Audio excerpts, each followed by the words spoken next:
नमस्ते जी, कैसे हो आप सब and welcome back to my channel class for you. तो इस वीडियो में डिस्कस करने वाले हैं इग्नू एमजी 11 से एक इम्पॉर्टेंट नॉवल जिसका नाम है हाउस मेड ऑफ डॉन, जिसे लिखा है एन स्कॉट मोमेडे ने। ओके, तो 1968 में हार्पर एंड रॉ द्वारा ये नॉवल यूएस में पब्लिश की गई थी एंड 1969 में ये नॉवल विक्टर गर्लेंस द्वारा यूके में पब्लिश की गई है एंड ये नॉवल इंग्लिश में लिखी गई है। एंड इस नॉवल को 1969 में पुलिट्जर प्राइज फॉर फिक्शन भी मिला है and house made of dawn जो है नेटिव अमेरिकन रेनेसांस का फर्स्ट मेजर वर्क कंसीडर किया जाता है। ओके, तो इस नॉवल को डिस्कस करने से पहले थोड़ा सा राइटर एन स्कॉट मोमेडे के बारे में डिस्कस कर लेते हैं। ओके, तो एन स्कॉट मोमेडे एक फेमस कायोवा राइटर हैं। कायोवा का मतलब है कि ये बिलोंग करते हैं नेटिव अमेरिकन ट्राइब से एंड इनका जन्म हुआ था 27 फरवरी 1934 में एंड इनके जो फेमस वर्क हैं वो भी देख लेते हैं। तो सबसे पहले है हाउस मेड ऑफ डॉन जो हमारा आज का टॉपिक है एंड सेकंड है the way to Rainy Mountain. इसके अलावा जो इनको फेमस अवार्ड्स मिले हैं वो भी देख लेते हैं। सबसे पहले है 1992 में इन्हें लाइफ टाइम अचीवमेंट अवार्ड मिला है। सेकंड इनको 1993 में गोल्डन प्लेटेड अवार्ड मिला है एंड थर्ड इनको सेंट लुइस लिटरेरी अवार्ड मिला है 2000 में। एंड इसके अलावा आपको पता है कि 1969 में इन्हें पुलिट्जर प्राइज मिला था जो कि house made of dawn novel के लिए मिला था एंड वो मैंने आपको पीछे इंट्रोडक्शन में ऑलरेडी बता दिया है। ओके, तो ये थी हमारे राइटर की डिटेल। तो अब हम डिस्कस करेंगे हाउस मेड ऑफ डॉन जो हमारी नॉवल है उसको।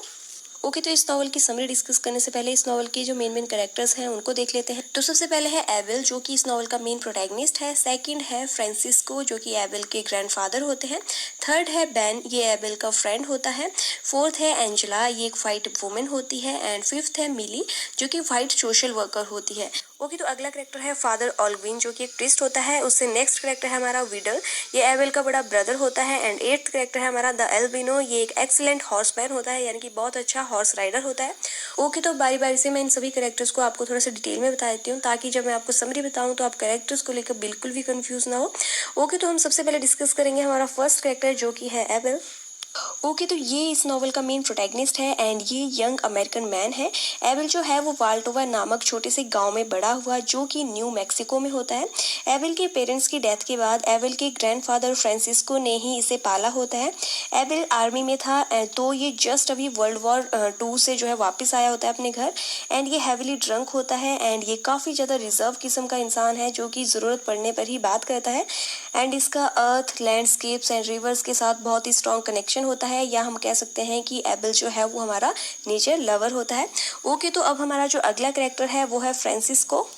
ओके, तो फ्रांसिस्को एबेल के ग्रैंडफादर होते हैं जो कि एबेल को प्यार से एबेलिटो बुलाते हैं। फ्रांसिस्को एक फार्मर होता है एंड फ्रांसिस्को ने ही एबेल एंड एबेल के ब्रदर वीडल को पाला होता है। इन्होंने बिल्कुल वैसे ही इन्हें पाला था जिस तरह से इन्हें इनके एंसेस्टर्स ने पाला था। मीन्स कि ये इन दोनों को अपनी ट्राइब्स की स्टोरीज, उनके लैंडस्केप की स्टोरीज जो है सुनाया करता था एंड इनकी एक लेग जो है वो इनके यूथ टाइम से ही खराब हो चुकी होती है। ओके, तो अब हमारा अगला कैरेक्टर है बेन। ओके, तो बेन जो है वो नेटिव अमेरिकन मैन था एंड ये एबेल का अच्छा दोस्त था। बेन एंड एबेल की मुलाकात एक फैक्ट्री में नौकरी के दौरान हुई थी एंड जो बेन है वो लॉस एंजलिस में रहता है एंड इसने लॉस एंजलिस की लाइफ को पूरी तरह से अडेप्ट कर लिया होता है एंड ये अर्बन कल्चर के बेनिफिट्स को अक्सर अप्रिशिएट करता है एंड ये एक ऐसी लाइफ चाहता था जिसमें इसके पास एक अच्छी जॉब हो, एक अच्छा सा रूम हो एंड कोई भी इसकी लाइफ में इंटरफेयर ना करे। एंड इस नॉवल का थर्ड सेक्शन जिसका नाम है द नाइट चांडलर, ये बेन के पॉइंट ऑफ व्यू से ही लिखा गया है। ओके, तो अब हमारा जो अगला कैरेक्टर है वो है एंजेला। ओके, तो एंजेला एक वाइट वुमेन थी जिसकी रिसेंटली ही मैरिज हुई थी एंड ये वाल्डोवा में रिलैक्स करने के लिए आई होती है। एंजेला काफ़ी रिच वुमेन होती है एंड जो एबेल है वो आग के लिए लकड़ी चॉप करने के लिए एंजेला के घर जाया करता था एंड एंजेला एबेल को सिड्यूस करने की ट्राई करती थी एंड धीरे धीरे इनमें अफेयर स्टार्ट हो जाता है। ओके, तो अब हमारा जो अगला कैरेक्टर है वो है मिली। ओके, तो मिली जो है वो ओक्लाहोमा नामक विलेज से इकलौती फार्मर की डॉटर थी जो कि लॉस एंजलिस में पढ़ाई करने के लिए आई होती है एंड ये लॉस एंजलिस में फिर सोशल वर्कर भी बनती है एंड एबेल की गर्लफ्रेंड भी होती है। लेकिन इसके एंड एबेल की जो रिलेशन है वो ज़्यादा दिन तक नहीं टिक पाती है क्योंकि एबेल का जो बिहेवियर था वो इसके साथ थोड़ा अब्यूजिव था जिसके कारण ये उसको छोड़ देती है एंड जब एबेल अपनी जॉब खो देता है तो ये इसको फाइनेंशियली हेल्प भी करती है। ओके, तो अब हमारा जो अगला कैरेक्टर है वो है फादर ऑल्विन। ओके, तो ये वाल्टोवा का एक रोमन कैथोलिक प्रीस्ट होता है एंड ये एक कंफ्यूज्ड इंसान होता है जो अपने रिलीजन के ट्रेडिशंस को लेकर एंड अपने अराउंड जो सोसाइटी है उनके ट्रेडिशंस को लेकर हमेशा कंफ्यूज रहता था एंड ये बचपन से ही किसी बीमारी के कारण फिजिकली हैंडीकैप होता है। ओके, तो हमारा जो अगला कैरेक्टर है वो है विडल। ये एविल का ब्रदर था जो अपनी किसी डिजीज के कारण अर्ली एज में ही मर गया था। एंड वीडल की मेमोरीज जो हैं वो एविल को हॉन्ट करती थी। एक्चुअली एविल जो है वो अक्सर वीडल के साथ अपने बिताए हुए चाइल्डहुड की मेमोरीज को याद किया करता था। ओके, तो अब हमारा जो अगला कैरेक्टर है वो है द एल्बिनो। ओके, तो ये एक एक्सीलेंट हॉर्समैन था जिससे द वाइट मैन के नाम से भी पुकारा जाता है। एंड ये इस नॉवल का एक इम्पॉर्टेंट पर्सन है। And at the feast of saint Santiago, यानी कि ये एक तरह का एक फंक्शन होता है जहाँ पर कॉन्टेस्ट वगैरह रखे होते हैं। एंड ऐसे ही एक कॉन्टेस्ट में एल्बिनो जो है वो एविल को कंपटीशन देता है एंड एल्बिनो जो है वो एविल को कंपटीशन में हरा देता है। एंड इसके बाद एल्बिनो ने एविल को काफ़ी ज़्यादा ह्यूमिलिएट भी किया था। एंड फिर इस कॉम्पिटिशन के लगभग एक वीक बाद एविल एंड एल्बिनो ने एक साथ बार में ड्रिंक भी की थी। एंड एल्बिनो एंड एविल जो है वो एक साथ रहने लगे थे। बट एक दिन जो एविल है उसको हेलुसिनेशन होती है, यानी कि एक तरह का इल्यूजन होता है कि जो एल्बिनो है वो एक स्नेक में कन्वर्ट हो रहा है। तो ये इसी भ्रम में सांप सोचकर एल्बिनो को चाकू से मार डालता है। ओके, तो ये थी हमारे कैरेक्टर्स की डिटेल। तो अब हम डिस्कस करेंगे इस नॉवल की समरी। ओके, तो ये जो नॉवल है ये 4 पार्ट्स में डिवाइडेड है। तो वो 4 पार्ट्स कौन कौन से हैं उन्हें आप देख लो। तो सबसे पहला पार्ट है हमारा the long hair, second part है the priest of the sun, third part है the night chanter and fourth part है द डॉन रनर। ओके, तो हम बारी बारी से इन सभी चारों पार्ट्स की समरी जानेंगे। तो हम सबसे पहले डिस्कस करते हैं हमारा फर्स्ट पार्ट जिसका नाम है द लॉन्ग हेयर। ओके, तो ये जो नॉवल है हाउस मेड ऑफ डॉन, इस नॉवल की शुरुआत होती है इस नॉवल के मेन प्रोटैगनिस्ट से जिसका नाम है एविल, जो कि वर्ल्ड वॉर 2 लड़कर न्यू मैक्सिको वापस आया होता है। एंड इस वॉर में इसने खून खराबा काफ़ी ज़्यादा देखा था। तो वॉर की जो यादें हैं वो इसको इमोशनली काफ़ी ज़्यादा डेविस्टेट कर रही होती हैं, मतलब कि इसको बहुत ज़्यादा मेंटल स्ट्रेस दे रही होती हैं। तो जब ये न्यू मैक्सिको आता है तो इसने काफ़ी ज़्यादा शराब पी होती है। एंड इसके जो दादा हैं वो इसको रिसीव करने के लिए स्टेशन पर आए होते हैं। तो इसने इतनी ज़्यादा ड्रिंक की थी कि इवन ये अपने ग्रैंडफादर तक को नहीं पहचान पाया था कुछ देर के लिए। एंड एविल के जो ग्रैंडफादर हैं फ्रांसिस्को, उनकी एक लेग खराब होती है। बट वर्षों पहले एविल के जो ग्रैंडफादर हैं वो एक फेमस रिस्पेक्टेड हंटर हुआ करते थे जो विलेज की रिलीजियस सेरेमनीज में पार्टिसिपेट किया करते थे।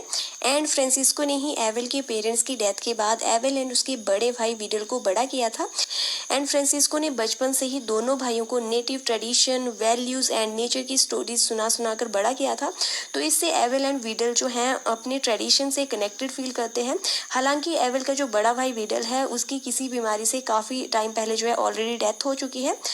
ओके, तो एविल अपने native people, spiritual world and अपने नेटिव लैंड से काफ़ी ज़्यादा कनेक्टेड होता है।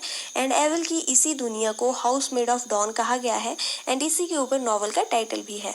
ओके, तो एविल जब वर्ल्ड वॉर 2 से अपने विलेज वाल्टोवा में वापस आता है जो कि मैक्सिको में है, न्यू मैक्सिको में है, तो ये वापस आकर विलेज में जॉब ढूंढने के लिए जाता है। एंड एविल को फाइनली फादर ऑल्ग्विन के थ्रू लकड़ी काटने का काम मिलता है एंड इसकी ओनर होती है एंजेला। एंजेला एक रिच लेडी थी जिसके लिए एविल लकड़ियां काटा करता था। एंड जब भी एविल काम कर रहा होता है तो जो एंजेला है वो अपनी अनहैप्पीनेस और अपने अकेलेपन को कम करने के लिए एविल को सेड्यूस करती है। एंड एंजेला को लगता था कि एविल जो है उसमें एनिमल्स की क्वालिटीज हैं एंड इसे इसकी यही पर्सनैलिटी काफ़ी ज़्यादा अट्रैक्ट करती थी। एंड फिर एंजेला एंड एविल धीरे धीरे क्लोज आ जाते हैं एंड इन दोनों में अफेयर स्टार्ट हो जाता है। ओके, तो फिर एक दिन विलेज में सेंट सेंटियागो फीस्ट ऑर्गेनाइज की जाती है। एक्चुअली ये एक तरह का बोल सकते हो ग्रैंड फंक्शन होता है।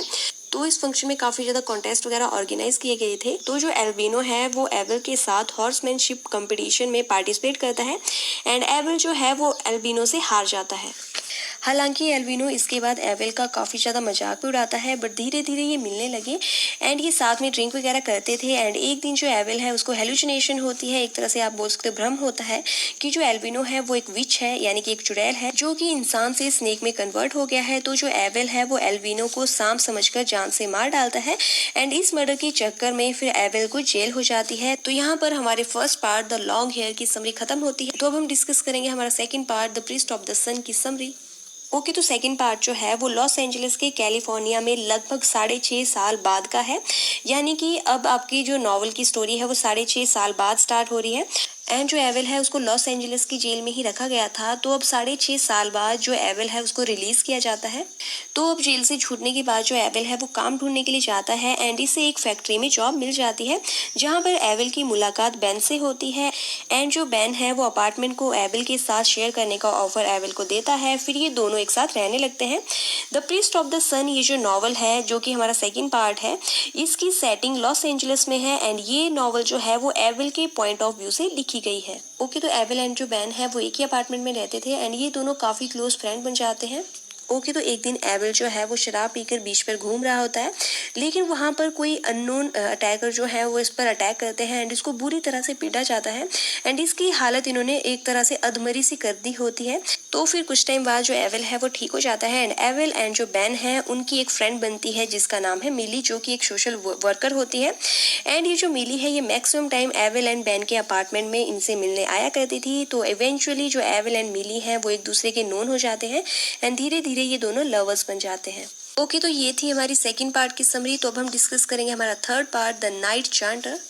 ओके, तो नॉवल का जो अगला सेक्शन है उसकी सेटिंग सेम ईयर में फरवरी मंथ की है एंड ये वाला सेक्शन बेन के पॉइंट ऑफ व्यू से है, जैसा कि हमारा जो सेकंड सेक्शन था वो एविल के पॉइंट ऑफ व्यू से था एंड ये जो थर्ड सेक्शन है ये अब बेन के पॉइंट ऑफ व्यू से है। ओके, तो इसमें बताया गया है कि जो एविल है वो वाल्टोवा वापस जाने के लिए निकल रहा है एंड जो बेन है वो उसे ट्रेन में बिठाने के लिए आया है एंड एक्चुअल में एविल क्यों लॉस एंजलिस से वाल्टोवा वापस जा रहा है, इसके पीछे का क्या रीजन है। ओके, तो इसके पीछे भी एक बैकग्राउंड स्टोरी है, घटना है। ओके, तो उसको जान लेते हैं कि क्यों एविल जो है वो वाल्टोवा वापस जा रहा है। ओके, तो एविल की बेन के साथ लॉस एंजलिस सिटी में जो लाइफ है वो इतनी ज्यादा इजी नहीं थी। फर्स्टली रेवंड नाम के एक आदमी ने एविल का उपहास किया था जब एविल जो है वो इंडियन ग्रुप के साथ पोकर गेम खेल रहा होता है। एविल ने भी ड्रिंक की होती है तो ये नशे में रेवंड के साथ लड़ने की कोशिश करता है, लेकिन एविल ने इतना ड्रिंक कर रखा था कि ये ठीक से लड़ भी नहीं पाया एंड एविल फिर 2 दिनों तक ड्रंक ही रहता है। ये मतलब पूरा दिन शराब ही पीता है। इन 2 दिनों में ना ये जॉब पर जाता है एंड एविल का जो बॉस है वो एविल के इस इररिस्पॉन्सिबल बिहेवियर के कारण एविल से बहुत ज्यादा गुस्सा होता है, तो ये एविल को काफी ज्यादा ह्यूमिलिएट करता है। तो फिर जो एविल है वो गुस्से में जॉब ही छोड़ देता है एंड जॉब खोने के बाद जो एविल है वो और ज्यादा ड्रिंक करना स्टार्ट कर देता है। ये पूरा पूरा दिन बस ड्रिंक करके सोया रहता था। तो एविल के पास पैसे नहीं बचते हैं तो ये मिली, बेन और अपार्टमेंट के पास इसके जो और दोस्त थे उनसे पैसे उधार लेकर पिया करता था एंड एविल के इस इरिटेटिंग बिहेवियर के कारण जो बेन है वो फेडअप हो जाता है एंड इसीलिए जो बेन है वो एविल को अपने अपार्टमेंट से निकाल देता है एंड इसके बाद जो एविल है वो 3 दिनों तक बेन के अपार्टमेंट में वापस नहीं आता है एंड 3 दिनों बाद जो एविल है वो अपार्टमेंट के बाहर अधमरी हालत में पड़ा होता है एंड इस नॉवल में ये रिवील नहीं किया गया है कि इन 3 दिनों में ऐसा क्या हुआ था एविल के साथ जो उसकी हालत ऐसी थी। लेकिन फिर जो बेन है वो अपने फ्रेंड को हॉस्पिटल में एडमिट करता है एंड वहां पर जो एविल है वो रिकवर करता है एंड फिर रिकवरी के बाद जो एविल है वो फिर अपने घर वापस जा रहा होता है, यानी कि वो लॉस एंजलिस से अपने टाउन वाल्टोवा जा रहा होता है, जो कि मैंने इस पार्ट के आपके स्टार्टिंग में बताया था। ये था रीजन इसके वाल्टोवा जाने का। ओके, तो यहाँ पर हमारे थर्ड पार्ट की समरी खत्म होती है। तो अब हम डिस्कस करेंगे हमारे फोर्थ पार्ट की समरी जिसका नाम है द डॉन रनर। ओके, तो जैसे कि मैंने आपको थर्ड पार्ट में बताया कि जो एविल है वो लॉस एंजलिस से अपने गांव वाल्टोवा वापस जाता है एंड वहां जाकर इसको पता चलता है कि इसके जो ग्रैंडफादर हैं फ्रांसिस्को, उनकी हालत बहुत ज़्यादा ख़राब है, मतलब कि वो अपने डेथ बेड पर होते हैं, मतलब कभी भी मर सकते थे। तो जो एविल है वो अपने मरते हुए ग्रैंडफादर की टेक केयर करता है एंड मरते मरते जो फ्रांसिस्को है वो अपने ग्रैंडसन एविल को अपनी यूथ टाइम की जो स्टोरीज बताता है एंड ये अपने ग्रैंडसन को एडवाइस भी देता है कि उसे अपने लोगों के साथ हमेशा कनेक्टेड रहना है। एंड जो फ्रांसिस्को है वो अपने उन दिनों की फीलिंग को याद करता है जब वो फर्स्ट टाइम बियर का शिकार करके लाया था। तो यहाँ पर जो फ्रांसिस्को है वो मरने से पहले अपनी पास्ट की जो अच्छी अच्छी मेमोरीज है उनको याद करता है। तो फिर इसी रात फ्रांसिस्को यानी कि एविल के जो ग्रैंडफादर हैं उनकी डेथ हो जाती है। तो फिर एविल अपने दादा के बुरियल के लिए उन्हें तैयार करता है, उन्हें कपड़े वगैरह पहनाता है एंड ये अपनी पूरी फेस पे, अपनी बॉडी पे राख लगाता है एंड इसके बाद एविल जो है वो अपने दादा के कहे अनुसार traditional ritual the race of the dead में पार्टिसिपेट करता है। एक्चुअली ये इनका ट्रेडिशन है कि उनकी कस्टम के अकॉर्डिंग अगर किसी की डेथ होती है तो ऐसे ही रेस ऑफ द डेड की जाती है एंड इस रेस में जो मरा होता है उसकी रिलेटिव पार्टिसिपेट करते हैं। तो इसीलिए ये इस रिचुअल को जो है कंप्लीट करने के लिए the race of the dead में पार्टिसिपेट करता है एंड एविल जो है वो रेस ऑफ द डेड में अपनी जो रेस है वो स्टार्ट करता है एंड जैसे जैसे एविल दौड़ता है वो अपने मरे हुए ग्रैंडफादर के लिए सॉन्ग्स गाता है एंड ये सोचता है कि ये अपने नेटिव लोगों के पास, अपने नेटिव कल्चर में एंड अपने नेटिव वर्ल्ड में वापस जाएगा। तो यहाँ पर इस नॉवल की समरी जो है खत्म होती है। तो यही थी house made of dawn novel की समरी। आई होप आप लोगों के लिए वीडियो हेल्पफुल रहेगी एंड अगर आपको वीडियो अच्छी लगेगी तो प्लीज़ वीडियो को लाइक करना, शेयर करना एंड मेरे चैनल को सब्सक्राइब करना एंड MG11 पर और भी वीडियोज़ आने वाली हैं एंड अगर आपको ऐसी वीडियोज़ और देखनी है तो आप चैनल को जरूर सब्सक्राइब करना ताकि मेरी अपकमिंग वीडियोज़ की नोटिफिकेशन आपको मिल जाए। ओके, तो मिलते हैं हमारी नेक्स्ट वीडियो में। Till then take care, bye bye.